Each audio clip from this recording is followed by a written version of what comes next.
तो आपने भी रील देख के कॉफी को फैटी लिवर की दवाई मान लिया है और रोज कॉफी पीना शुरू कर दिया है। तो पहले हम ये 5 पॉइंट देखते हैं, फिर डिसाइड करते हैं। पहला पॉइंट है स्ट्रेस हार्मोन। हमारी बॉडी में कॉर्टिसोल नाम का हार्मोन होता है जिसको हम स्ट्रेस हार्मोन बोलते हैं।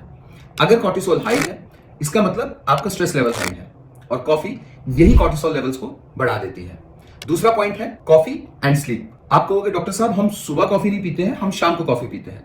तो बहुत सारी रिसर्च ये बताती है कि 6 बजे के बाद अगर आप कॉफी लेते हो तो आपकी नींद डिस्टर्ब होगी। आप कहोगे इसका प्रूफ क्या है? तो हमारी बॉडी में केमिकल होता है एडेनोसिन जो हमें ये सिग्नल देता है कि आप रिलैक्स हो जाइए और सो जाइए, और कैफीन इसी एडेनोसिन के सिग्नल को ब्लॉक कर देता है। तीसरा पॉइंट है मिनरल्स एंड देयर एब्जॉर्प्शन। आप बोलोगे डॉक्टर साहब हम सुबह भी कॉफी नहीं लेंगे, हम शाम को भी नहीं लेंगे, हम दोपहर को कॉफी ले लेंगे। दोपहर को हमारा बॉडी एब्जॉर्प्शन और डाइजेशन के मोड में होता है। जब आप कॉफी लेते हो तो कॉफी के अंदर होता है कैफीन, पॉलीफिनॉल और टैनिन।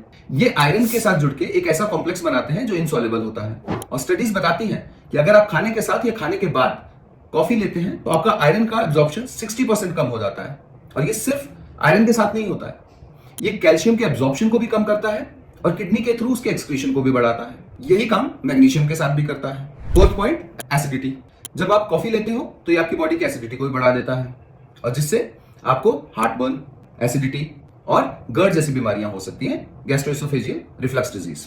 और ऐसे पेशेंट जिनको सीलिएक डिजीज है, डाइजेशन में इश्यूज हैं, ऐसे पेशेंट्स को तो बिल्कुल भी कैफीन रिस्ट्रिक्टेड है। पांचवा और आखिरी पॉइंट डिपेंडेंसी।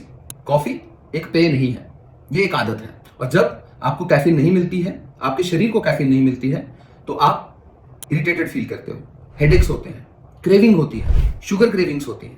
ये सब कैफीन के एडिक्शन के रिजल्ट्स हैं। अगर आप चाय लेते हो तो आप थोड़ा बहुत कैफीन ले सकते हो। तो अगर आप कॉफी नहीं लेते हो तो इससे बचना चाहिए क्योंकि एक आदत है, दवाई नहीं।